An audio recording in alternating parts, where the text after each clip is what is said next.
Well, we need to have a guest worker program that works. I've been talking to business owners who have employed some of the people that are here who would like to retain their guest worker status or become citizens. And I've been talking to business owners about a sponsorship program where people who work under them can have the sponsorship that they need to become citizens. But I've discovered that the one we have in place isn't working very well. Business owner said that they tried to sponsor someone, and he was told that his worker, who had been working for him for years, was not qualified to work for him. And he said, "What do you mean? This person has been working for me for years. He is qualified. I see him at work every day. He's, on time, and he's a good worker."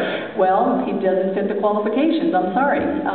You cannot sponsor him. So those are the kinds of things that I think we need to fix.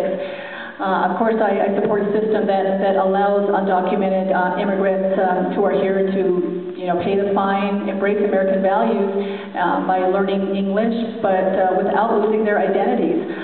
Go back to the back of the line, for an opportunity to become citizens.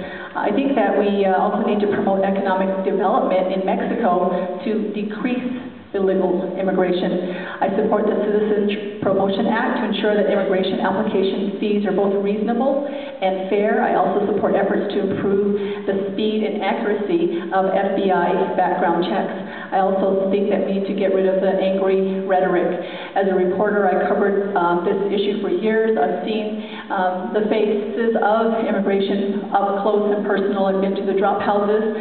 I've been to the middle of the desert where they found the bodies of these people who are coming here to pursue the American dream.